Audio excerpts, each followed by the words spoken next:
If you recently lost your job and your health coverage due to the COVID-19 pandemic and you think you may be eligible for Medicare, you probably have more questions than answers right now. Statewide Insurers Group, All Things Medicare, can help you with that. We can provide the guidance and the answers that you need to get the benefits you may be eligible for.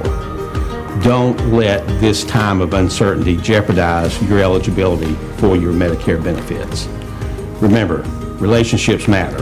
Call Statewide Insurers Group today for the answers that you need now. 316-8166.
Good morning. Something to show this morning. Go ahead.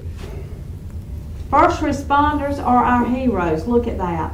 I thought that was, these are actually bumper stickers, but this was made to show up better, so it would show up better on TV. But they're magnetic bumper stickers that someone brought to me. Elaine Wordsworth designed this. I thought it was great. It's got the Sheriff Atkinson badge on this side. It's got the Nash County Sheriff Keith Stone's badge on the other side, and these are railroad tracks. The railroad tracks run right down the middle. Look at that. I mean, I just think this says it all. How does somebody get one of those? Heroes. You already got one? No, I said, how does somebody get one? Well, if they want to call me, if they want one, I'll see if I can't get them one. All right. Yes, I know. Say bumper sticker again. Bumper sticker. Okay, I don't know. What did I say? I don't know. I like the way you said it the first time. Bumper sticker. I don't know how I said it, but anyway. It's too late now. Okay. Anyway, we're into the Kay files this morning. Yes. Lindell? Yes. You're doing well? I am.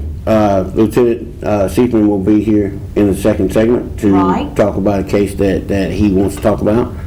And what we're going to talk about to start with, we're going to talk about it first, and then we're going to have Lieutenant Seaman on, and we're going to wrap it up in the third segment. Oh, what is that? So, this is a case. I'm going to show y'all a photo. It's one of the saddest photos that I've come across. Oh, don't do sad so early. Well, it's pretty much my stock and trade, I think, sad. Wow. So this is a photo of a gravesite, and if you look at it, put my eyeballs on, you'll see that last line is, to me, what makes this so extremely sad. You don't see this very often, but there's a tombstone that they don't know where he's at. So that's an empty grave there for Mr. Oh, really? Right. You see, it says missing November 20th, 1988. It sure does. Right. So I've never seen that. This is in the family cemetery in the. I'm gonna mispronounce this, I'm sure, but it's the Chicode community of Grimesland, which is a small town in Pitt County, about 400 people. I know you ever where heard that? You've heard that? Is. I know where Grimesland is. Okay, Yeah. so it's about a 20-minute drive east of Greenville on Highway 33. Right? Wow. Okay, so I wrote about this story the first time I ever wrote about it was in the Tarboro Weekly in 2018, right? I received the North Carolina Press Association Award for this story. I'm not telling you that because I'm trying to brag about it. Oh, yeah, I got so many of those it doesn't matter. But the reason I brought it up is because I liked what the judges said about it. They called the story powerful and weird, and I thought, you know, I mean that always that's always stuck with me. That they considered it, you know, powerful and weird. And here's the first sentence of that story that I wrote, and this is probably why they thought that way, right? It says, the news story reads, the family of a Pitt County man missing for 3 decades believes he was fed piecemeal to hogs by the man who killed him, right? Okay, so we are talking about Reuben Wiggins. He's 50 years old when he went missing. This is what Mr. Wiggins looks like. If we can get that up there. I know she's working on another photograph. Brittany, you got Mr. Wiggins? There we go. All right, so that is one of the very few pictures that's out there of Mr. Wiggins. Now I had another picture of him with a hat on. He looked kind of ruggedly handsome in that picture, but it was black and white, and it was really kind of hard to make out. So that's the best picture that we have of Mr. Wiggins. He's been missing since November of 1988, right? So what's fascinating about this case to me is the 4 clues that are involved in this.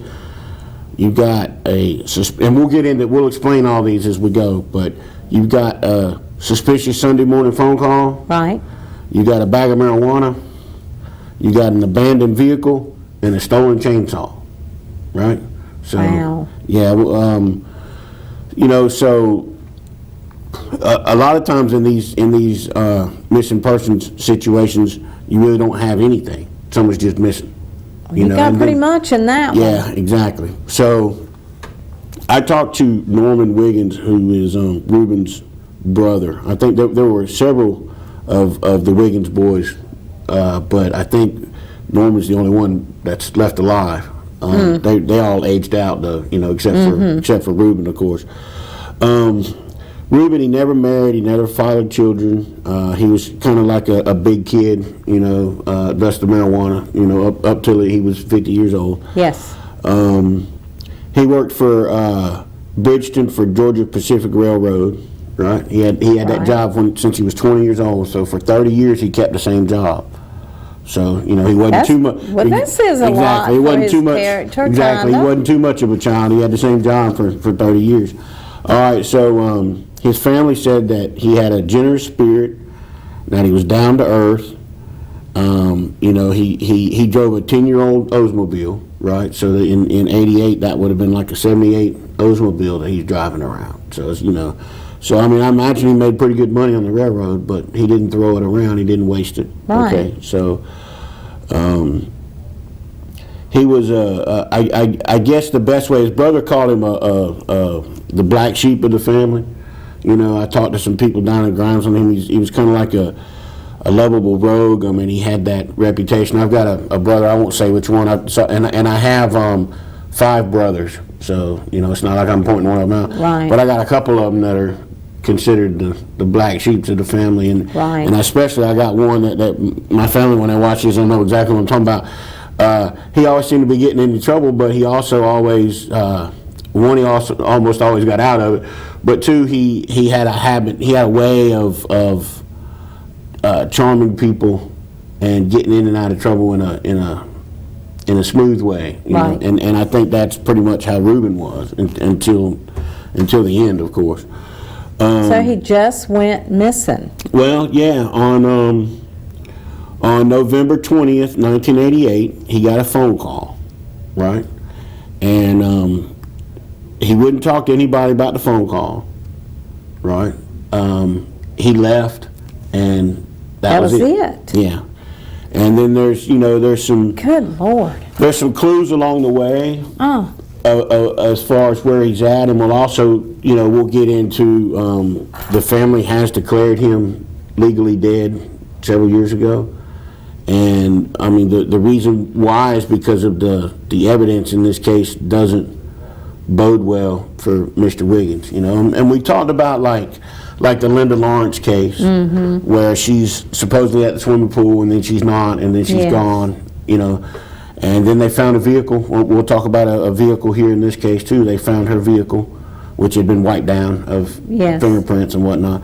But in that case, there kind of is room, very little, and especially after so many years. I mean, you know, missing persons case, the longer it goes, the less likely it is that that person ran off. But there is wiggle room in Linda Lawrence case that she just left. Right. Now I'm not trying to give hope to anybody about that situation. I believe Linda's dead and has been dead since the day that she disappeared, but I'm saying that we don't have any kind of clues that says otherwise, other than the situation she was in and the fact that she's gone. Right. But in Reuben's case, which, you know, we'll start to get into, I think anybody with any modicum of common sense will look at that and be like, oh yeah, he's.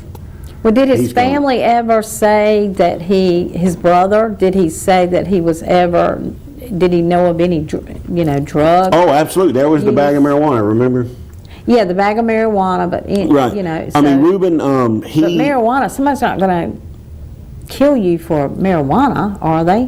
Bag of marijuana. somebody will kill you for the change I guess in they your pocket. would. People kill you for nothing. It's usually more, you know, but. Well, he sold marijuana on the side. Okay. And he sold a lot of it, apparently. And so, yeah, I think that got him into some. Yeah. I think that got him into a tight spot. Yeah. But it wasn't just the it wasn't just the marijuana, and it wasn't just a bad deal gone wrong situation too. There, you know, there's a whole lot more to it than that. Right. Okay, so the phone call, right? We got the four things, and we're going to talk about a couple of them, and then we're going to Lieutenant's going to come on and he's going to talk about his case, and then when we come back, we're going to wrap up with the rest of them. But the phone call, okay, so it was a Sunday afternoon, and Reuben gets this phone call. Now, I mean, like when we think about phone calls today, I mean, you know, we got our cell phones. Right. You know what I'm saying? I mean, but back then, in 1988, you get a phone call on a Sunday afternoon, and everybody in the house wants to know what the phone call's about. You know? So he gets this phone call, and some family's over, and he just leaves his family there at his house and goes. And he's his brother said that he was acting afraid, right? And that he refused to say who the telephone call was from, and he just picks up and goes, right?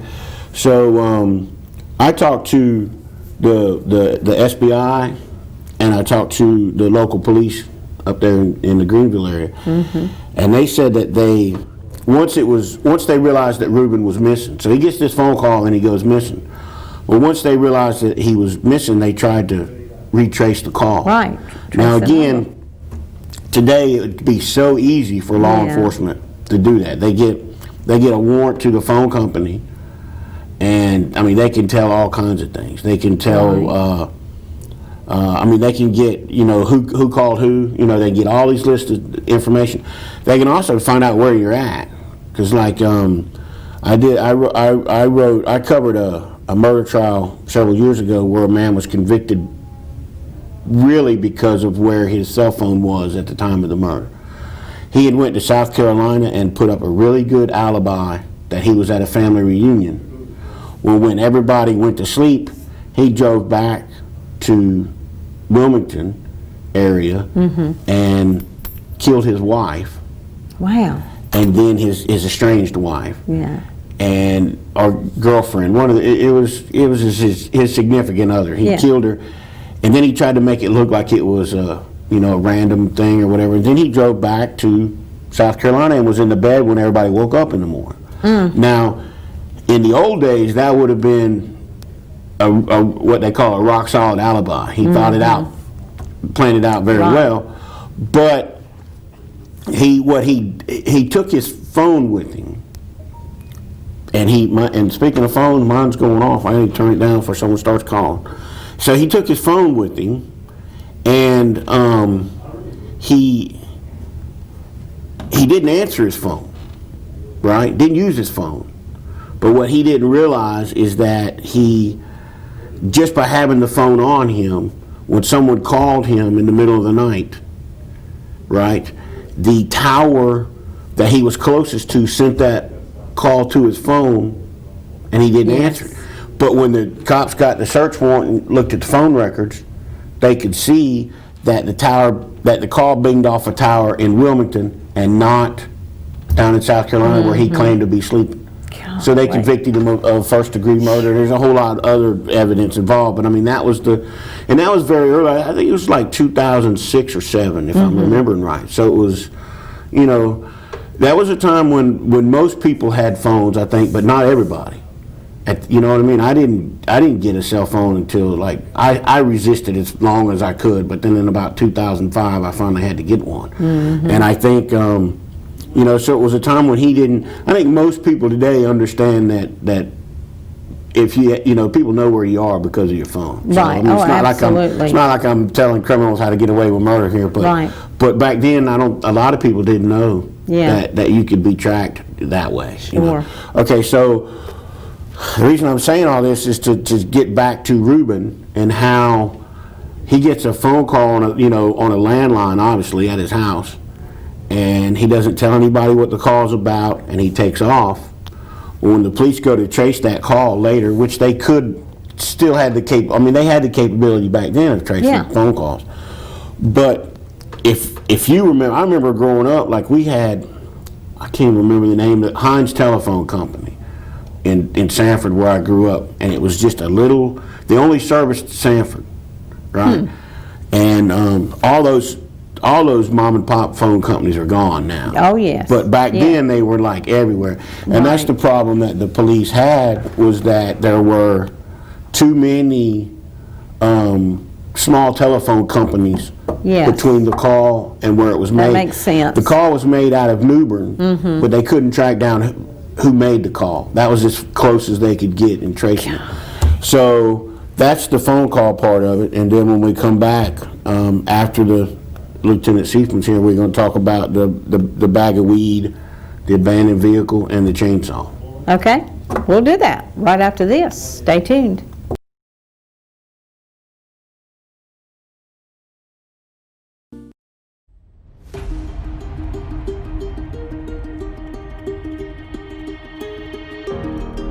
If you recently lost your job and your health coverage due to the COVID-19 pandemic, and you think you may be eligible for Medicare, you probably have more questions than answers right now. Statewide Insurers Group, All Things Medicare, can help you with that. We can provide the guidance and the answers that you need to get the benefits you may be eligible for. Don't let this time of uncertainty jeopardize your eligibility for your Medicare benefits. Remember, relationships matter. Call Statewide Insurers Group today for the answers that you need now. 316-8166.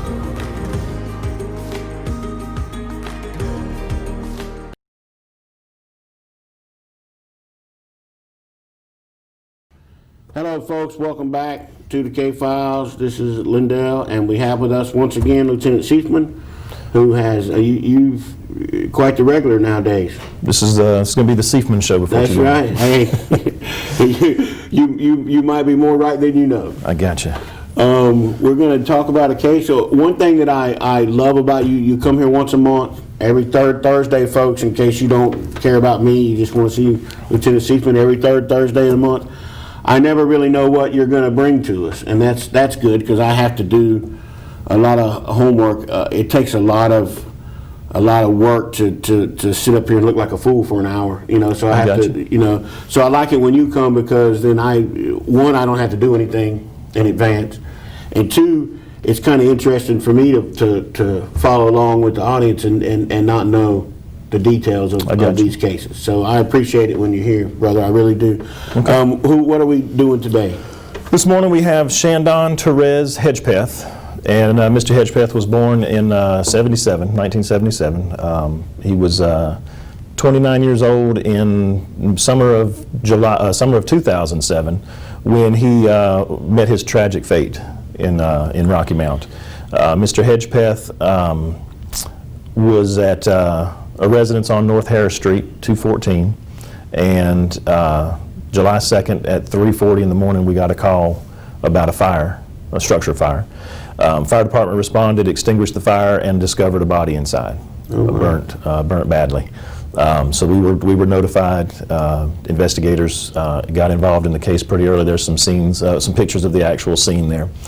Mr. Hedgepeth was found inside the residence, and it was apparent that he had been assaulted, and then the residence was set on fire to cover or to destroy evidence inside the residence of the crime.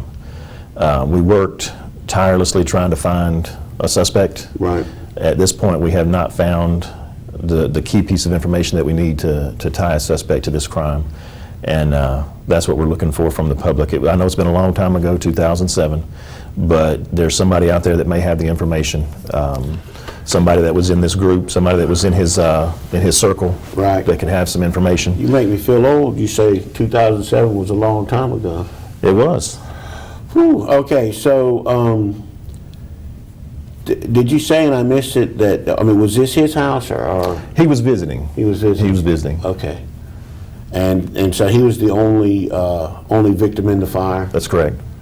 Okay, and then were you able to, or if you don't want to say or whatever, but were you able to determine how he died? He died from the assault. From the assault? Correct. Okay. Wow, so someone beat him and then set the place on fire? Correct. Now, in my very limited experience in all of this, setting something on fire don't always help, you know, as far as covering up evidence. It doesn't cover up all the evidence. Right. I guess the goal of the arsonist is to burn up the body and burn up all traces, but we do have some clues. They were able to determine cause of death and things like that. So And sometimes it creates its own evidence, right? it can, and you can have the evidence of the arson, which is totally separate from the actual homicide, Right. and based off the arson side of it, you can make the case there. So. Like I said, somebody may have been riding through there, somebody may have been in that area. We don't know how long the fire was before it actually developed to the stage where we were called. It could have been set before midnight, it could have been set a little bit closer to time. It just depends on how long it took for that house to be engulfed enough for someone in the area to know or notice that it was on fire. He was last seen actually the day before. Okay. So it took a while for us to get to the fire part from his actual... Is that your phone? It's not my phone, no. That's her phone. Oh, Sandra left that here? She did. Sandra, you're not even on the air and you're causing trouble. Look at that. It might be the call that's the tips coming in. Right, maybe so. Hopefully so. So, okay, so, I mean, this kind of, I mean, it presents an investigative challenge for y'all if you've got a guy that's not his house. Right. You know, and so he was from Rocky Mount? He's a Rocky Mount guy? His family is from Enfield. Okay. But he was a Rocky Mount regular. Gotcha. He was Okay. in our city quite a bit. Was he known, well, you know, what the vernacular known to law enforcement, the way y'all like to say it? He was not an angel. Gotcha. He was not an Okay. angel. All right, folks, so Mr. Hedgepeth, 2007 fire, he was beaten and then set on fire, along with the house in a seeming attempt to cover up the evidence. Correct. And y'all need some info. We need that. We need the information that somebody has that they don't think can help us, but that could be the one key piece that can break the case. Right. So. Awesome. Well, I mean, these cases like this, when it gets to be, what is that? That's like 24 years now? No way. 14 years. Going on the 14th. Yeah. Okay, I got mine. It's like 14 years. So when we get to this point, and this is the purpose of what I'm doing here. You know what Right. we're doing here. When it gets to this point, oftentimes it comes, barring some guy walking in off the street saying I did it, you know, whatever, which is rare, Right. I assume. It takes involvement from the public, right? Right. I mean, at this point, you need somebody to call or text or whatever and give y'all information that you need. Somebody that may have known at the time, and the circumstances were that they were either scared to come forward or didn't know exactly what happened, and have that piece of information. And now it's been 13, 14 years. Right. They may be in circumstances where they're no longer afraid to come forward and give the information, or now they realize, hey, wait a minute, this is something that I can help with. So that's what we're looking for. And like I think you said it earlier, that it might also be they think whatever they know ain't important. So they don't bother telling anybody, but they need to, because they don't know the level of the importance of what they may or may not know. That's right. So if anybody has any information, of course, we have the hotline. We also have text-a-tip. If you text your 274-637 is the number to text to, and then text RMPOL, and then start your message after that. It goes to a secure server, and we can get the information through there. We can also reply back. Yeah, I was going to bring that up. You told me that last time when the show was over. We were talking for a minute, and you said that I was fascinated that completely anonymous on their end, but you can still ask them questions. Correct. And they can the respond email system back. allows us to reply back, and then they can choose to reply back to us, and we can actually gather additional information through the text-a-tip program. Completely anonymous. Like we talked, that's housed out of country, so we can't even subpoena the information for it. Wow. So it's completely anonymous. That's fantastic. I mean, that's a great tool to use, to have. We're talking before and after this about a case from 1988 where they couldn't even figure out who made phone call. There was no way to even find out how phone calls were made back then. So I mean, that what a challenge.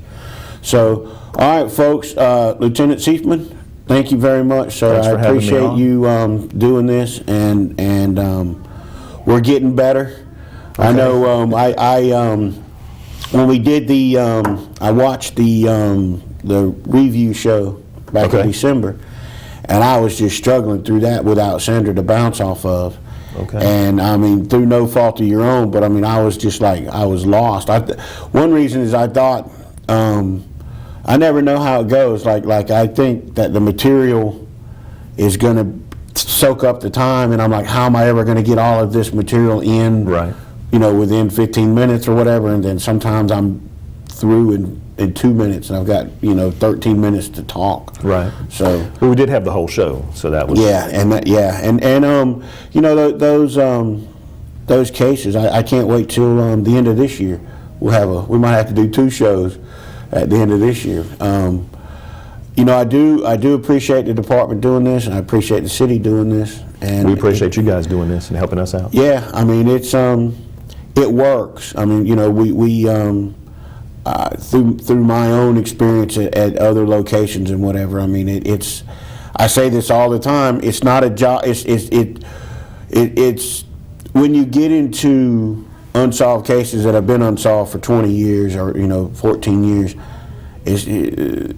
Your likelihood of solving them is way down. So I mean, it's cold case detectives, people who talk about these things. I always go into it expecting no results. Yeah. So then any results is good. Correct. So. From the 49th hour to the 14th or 15th year, it doesn't get any better. So. Yeah. Oh, I like that. Yeah, you're right. All right, folks. Thank you very much. We're going to go to commercial so that we can come back and talk about Mr. Grimes and have a little bit of extra time. I really appreciate you being here, Lieutenant. I'm hoping that they heard me in the back so we don't sit here and stare at the camera. So we're going to take that break, Brittany.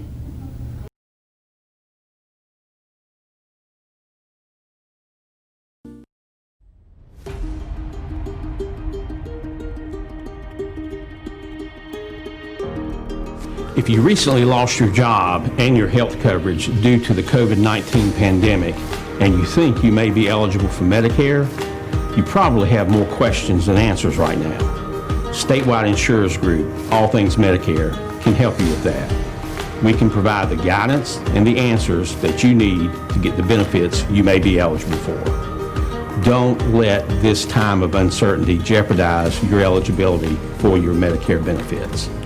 Remember, relationships matter. Call Statewide Insurers Group today for the answers that you need now. 316-8166.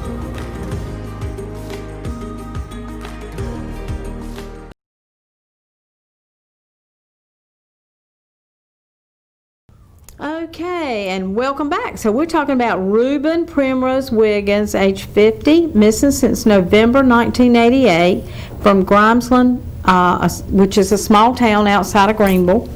The clues: suspicious Sunday morning phone call that Lindell alluded to earlier, a bag of marijuana. I didn't know he sold marijuana. I just thought he was carrying a little bag of marijuana. Well, it's a big bag of marijuana. Okay, abandoned vehicle and a stolen chainsaw. Yeah. Well, what about, now wait, a stolen chainsaw? Yeah. His chainsaw, how did they know? We'll get to it. Okay, I want to know how the chainsaw, how Well, I did mean, he even know he had the one? chainsaw, if you'll remember that first sentence, that he was fed piecemeal to hogs. The chainsaw. Oh, no. Yeah, the chainsaw has something to do with that. All right, Oh, so not good. all right, so about the marijuana. Mm-hmm. Right, we covered the phone call pretty good in, Yes. in the first segment about the marijuana. I think so.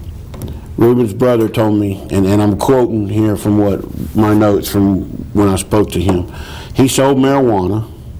He left that day with a big bag to sell. I believed he was robbed for it. He left out of the yard in that Oldsmobile of his, and we never saw him again. Right? So he gets that call. He takes off. His brother knows that he has a big bag of weed with him, which was never recovered. Right? Right. So whether the marijuana was the impetus for the situation or whether it was just like, hey, there's some weed, either way, Right. whoever disposed of Mr. Wiggins took the man's marijuana with him.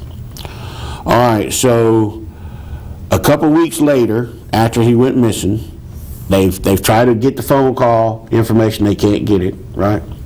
On December 1st, 1988, Reuben's abandoned Oldsmobiles located in a wooded area off Maple Cypress Road in western Craven County. Okay. Now, if you remember, I told you the phone call came from Lubbock, Right, that's right. which is in Craven County. That's right. So the phone call comes from Lubbock. Reuben's car ends up near Lubbock, right? Okay. All right, so now we get to the chainsaw, okay?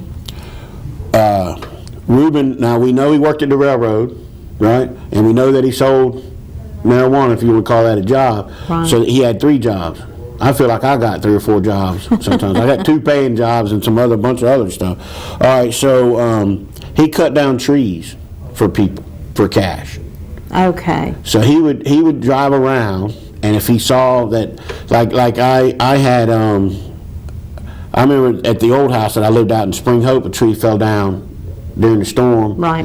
And I mean, it was a big tree. Right. And I was trying to figure out what to do, and a guy drove by and offered to cut it up. And I was talking to him, and my neighbor said, "Hey, wait a couple days, you'll get 3 or 4 offers." And I was just inexperienced and all. I didn't know, but he was right. Right. I had at least 3 people drive by in a week offering to chop up my tree, right, for $100 or whatever. So I took the lowest bidder on that. So that's what he would do. He would drive around and he would, hey, do you need this tree chopped up? Do you need whatever? So he had 3 chainsaws in his trunk Right. of his car, right? So he would go around. He'd chop up trees for a living.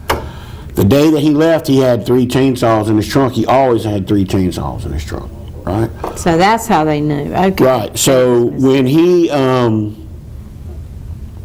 his brother told me that he left with 3 chainsaws in his trunk, and when they found his car, one of the chainsaws was missing. Only Right. one. Only one, and that was I'm sure I'm going to mispronounce this. A steel. Is that a STIHL? Right. It's Yes, it's a brand name. Right, of Yes, it chainsaw. is. So it was missing. He had 3 chainsaws. The steel was missing. See, if right? somebody was interested in stealing the chainsaws they'd for take money, all. they'd have took them all. Exactly. So one chainsaw is missing, right? And that's exactly what the Just brother asked me. enough to cut you with, my dear. Exactly. That's exactly what the brother asked me. He was like, if they're going to steal chainsaws, why did they only take one of them instead of all 3 of them? Mm-hmm. Okay, so his brother doesn't believe that the folks who killed Reuben were strangers, right? Right. Okay, so he said that one of the men that he thinks helped kill his brother. You know, whether he did the actual killing or whether he was lured Reuben to his death, is a guy that they all knew growing up as Tootsie. Okay. Right? Now, I'm withholding his name until legal developments, although I really no need to. We'll get into that in a minute. But Reuben's brother said that Reuben and his family, they treated Tootsie like a younger brother growing up for years. I mean, they knew this guy practically their whole life. They treated him like a younger brother. They looked after him. They did things for him. He says that Reuben helped raise this guy, right? Down there in Grimesland, Pitt County. So did Tootsie live in New Bern?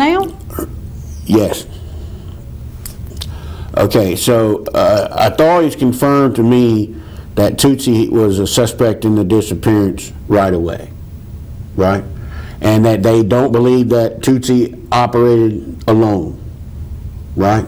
So obviously there was somebody involved in helping with, And so many times there always is somebody else. I mean, you don't, rare thing. Yes, well, Tootsie was really the only lead that they had to other people. Right. But unfortunately, or poetically, depending on how you look at it, Tootsie died in a car wreck a few years later. Oh, wow. So that avenue of investigation is gone. Right. He died in a car wreck, unsuspicious car, just a car wreck. So he's out of the picture. So the connection that they had between Reuben and the people who killed him, gone. Okay, so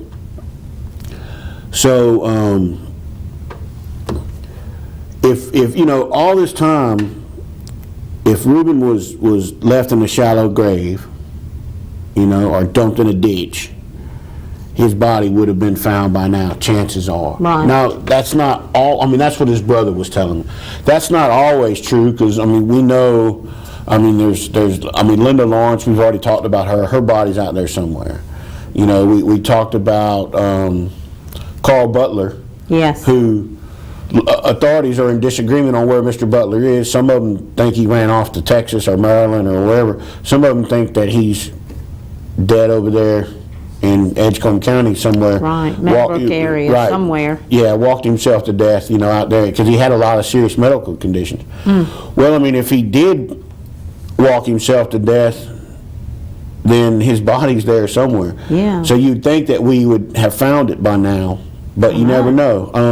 I got another case that I'm going to be talking about in a couple of weeks. A gentleman by the name of William Moore. He had a learning disability, but not to the point that he was disabled. He just a little slow. He walked out of his house one day and took off all his clothes and walked into the woods. This is in Jones County. Takes off his clothes, walks into the woods. They began looking for him immediately. Family and friends and neighbors. Then they got law enforcement involved almost immediately. Right. The Coast Guard showed up with helicopters, the National Guard, I believe. Just like, everybody was involved in this. They never could find Mr. Moore's body. So you would think that a nude man walking around in the small woods out in this area, you'd think they'd have found him by now. But that was 5-6 years ago, and still nobody. So there's a slight chance that Reuben was buried somewhere and we'll never find him. Travis Lynch, another example. That's been 17 years or whatever. They've never found Travis Lynch. It's because he was probably compacted in the trunk of his car and buried. But anyway, the point is that usually bodies turn up after a while, right? Well, some of them have been quite a while. Right. And if anybody knows anything, there's the number. There's the hotline number, 406-6736. Don't forget, if you know, it is completely anonymous. So please call if you know anything. We have $15,000. So it's up to $15,000. And it is not upon conviction. It is upon arrest. So you will get a payout. Absolutely. So, and I think call sometimes the number. I think sometimes, I mean, the board would have to vote and decide, but I think sometimes in some of these long-term missing persons cases, help us find the body at least. And Absolutely. we'll figure something out. We sure will. So Reuben's brother he says, you haven't been, and local law enforcement kind of agree with this theory. And that is that Tootsie was a hog farmer, right? Right. And so Reuben's brother and law enforcement tell me that they believe that whatever the situation was, whether Reuben was lured to his death on purpose because of some drug deals, or whether there was an argument that got out of hand, we don't really know exactly what led to this, but law enforcement believes that Reuben was killed, that the people who killed him took that chainsaw out of the trunk, chopped up his body with the chainsaw, Gosh. and fed the pieces to Tootsie's hogs. Now, here's a strange fact. More people die in the United States every year being eaten by hogs than they do being eaten by sharks, right? We're all scared of sharks in the ocean. Every time I go swimming, I'm always thinking, the shark's going to get me or whatever. But you fall, a small child or whatever falls into a hog pen, right? Those hogs will eat him or her. And it happens every year, it happens all the time. But it don't make the news. Well, sometimes it does, but whatever. Right. But you take pieces of, you take things and throw them in the hog pen, right? Hogs will eat everything. They will eat flesh. That's why they're called hogs. Yeah, they will eat flesh. They will eat bone. Ugh. They eat it all. That's I'm why. not eating any more pork chops. Well, it's a very efficient way to get rid of evidence, get rid of a body. We talked about just now when Lieutenant Seekman was here. We were talking about the unsuccessful attempt by Mr. Hedgepest's assailants to burn down the house to destroy the evidence. Well, fire is a terrible way, folks. If you're planning on this, I'm trying to help you. Over the many years that I've been doing this, fire is a terrible way to destroy evidence. It doesn't work, and plus it creates its own evidence. Right, it does. So he's gone without a trace. And the one guy that we know that was involved in it, or believed to be involved in it, that was killed in an accident, right, had, I hate the word accident. We talked about last week, I like words, and I study up on words. Why do you hate the word accident? Because accident... don't set out trying to have a wreck. Well, because accident implies that nobody was at fault, right? And it's, I just prefer... Well, I agree with you. When I'm writing news stories, we're talking about traffic, not like, knocked over the mama's vase or whatever. When it comes to traffic, I prefer words like wreck, crash, collision, because accident implies that if you got a guy that's drunk and he plows into someone and kills a family of four. Right. You're right. That wasn't an accident. Right. It wasn't an accident. So anyway. You got a good point there. So he's fed to the hogs, right? Everybody believes. Nobody can prove because the hogs ate all the evidence. Now, one good piece of evidence that is where's the chainsaw at? Right. So they didn't eat the chainsaw. So it's probably sitting around somewhere. Maybe people in Tootsie's family. It's been long enough. Let's give some sort of closure to the Wiggins family. Now, the sad thing I said about that, we talked about Linda Lawrence's mother's 98 years old, and she wants to find Linda's body before she dies. Reuben's family will never have his body because his body's more than likely gone. They've already got a grave. They declared him dead in 2007, and we showed his grave at the beginning of the show. It says missing since 1988. I haven't ever seen one like that. I've never seen one like that either, and I've looked at a lot of graves over the years. Yeah. So it's sad that that's it for him. Mm-hmm. He's got a tombstone over an empty grave that says missing since 1988. Now a lot of times in these situations, when they do declare someone legally dead, they'll put that year on the tombstone, just to have something, you know what I'm saying, just to have Right. something on there. But I think the family was kind of making a statement with that, Oh, yeah. you know, with that tombstone that he's missing. So, all right, at the time of his disappearance, Reuben was a white male. He had brown hair. He was 5 foot 10 inches tall. He weighed 180 pounds. He was wearing a gray shirt, tan work pants, black boots. He had a gold watch with the initials GP inscribed on the face. You know, on the under the, not on the underside, but it was up in, you know. Right. So, folks, if you look at your watch, you know, I mean, if someone gave you a watch that Wonder had what a- that stands for. I have no idea. But if someone gave you a watch that has GP on the face of it, it's time to call Yes, law enforcement. absolutely. Right.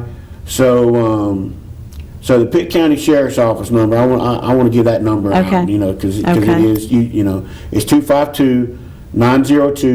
252-902-2800, right? Okay. But you can also, I mean, you can call the number there, and that's the best way to make sure that you're going to get the reward is call our number, right? Yes. I'm not saying that we won't work with law enforcement through other means. Yes. You know, like Rocky Mount has the text and tip and all that. We work with law enforcement through whatever method they need. Oh, yeah. But that hotline number guarantees the reward. So, you know, Reuben is one of more than 100 long-term disappeared people in North Carolina. The That numbers- is so bad to Yes. wonder where someone is. The numbers across the United States are staggering when you start talking about missing people. And in most of these cases, a lot of these cases, these folks aren't missing. They haven't been. Oh, yeah. You know, their bodies haven't been found yet. There is, on occasion, I think we talked about this before, somebody runs off to Myrtle Beach. You know, as an adults, we can do whatever. We can That's right. we can come and go. they do find a lot of cases like that. If you get tired, if you're in a relationship and you're tired of it and you pick up and go, there's no crime there. You know, there might be child support issues or whatever, but I Right. mean, there's nothing saying that you can't pick up and leave your wife and go to exactly Las right. Vegas if you feel like it.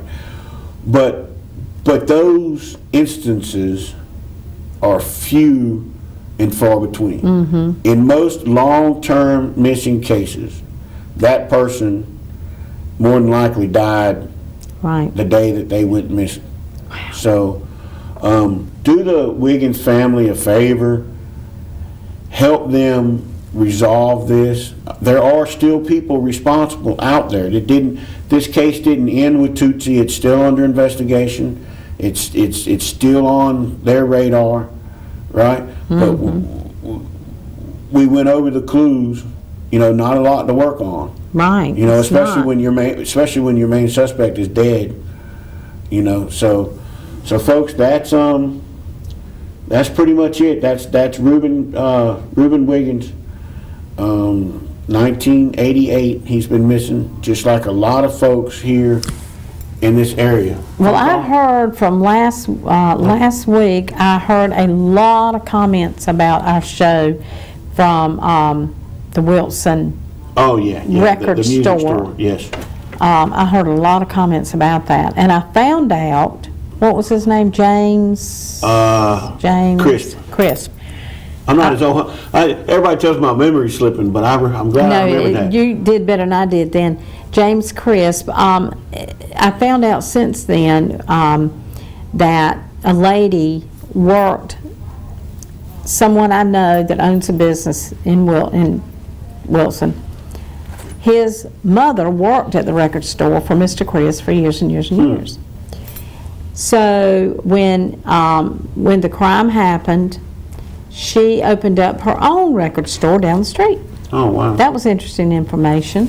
So anyway, a lot of people were watching that last week because we had announced it. The story that I wrote for the Wilson Times, a couple people had issues. The Times ran a picture of what the storefront looks like now, or what the street looks. They didn't take it direct on. They took it from the angle of down the street, and people were complaining about, a few people were complaining that they're trying to revitalize downtown, and here you are running pictures about murder and whatnot. And, you But know, it happened. I know, exactly. I mean, that goes back to a lot of times in Rocky Mount, folks say the same thing, you know, don't talk it's about the same, murders. yeah. I mean, if you, one of my can't sweep favorite it under authors, the rug. one of my favorite authors, Michael Connolly, has a statement that he says a lot, is a city that forgets about its murder victims is lost. Right. And, you know, to their credit, Rocky Mount and Wilson's, both their police departments' websites has a list of unsolved cases on their website. So it's not the police that's doing the forgetting. A lot of times it's politicians and whatnot. That's They want to move on from. Oh, yeah. But, you know, Absolutely. you can't forget these people. It's No. important. You know, even Reuben. I mean, you know, I talked to Norman, his brother. Last time I talked to him was about a year ago. He was an old man. He might be dead now. And with him, most of the Wiggins family is gone. You know, certainly all the immediate family's gone. Yes. But even if all the family's gone, as a society, we still have an obligation to try to find out. But, you know, that's why, like the state, in a murder case, the victims' families can't say. Now, if someone hits you in the head, you can tell the state, oh, I don't want to prosecute. Right? You know, you have that. You know, you have that right as a victim, right? But in murder, the victim is the state, Right. as well. You know, so the state's going to prosecute whether the family wants to or not. So we as a society have an obligation to these people. You know, that's how I mean, that's what I'm doing here. I mean, we have an obligation to these people, whether there's any survivors left or not. You know, so You're right. You're absolutely right. Well, I want to thank Statewide Insurance Group for sponsoring the K-Files again this year. And don't forget to call the number if you know anything. If you have any information, no information is too little information.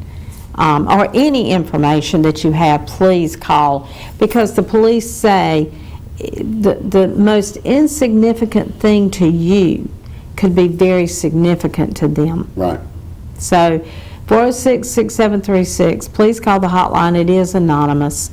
Your name, you will not be found out. So if you have any information on anybody we talk about, please call. It's never too late. All right. Well, Linda, Yep. that's all for today. Thank That's you. it. Yep. Be back next We'll week. be back next week with more of the K-Files, right? Well, not right after this. Next week. Make it a great day, everybody.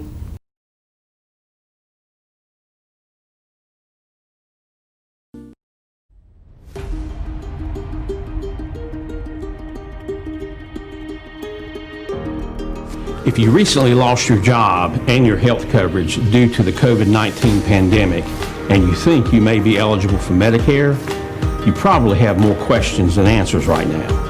Statewide Insurance Group, All Things Medicare, can help you with that. We can provide the guidance and the answers that you need to get the benefits you may be eligible for. Don't let this time of uncertainty jeopardize your eligibility for your Medicare benefits. Remember, relationships matter. Call Statewide Insurance Group today for the answers that you need now. 316-8166.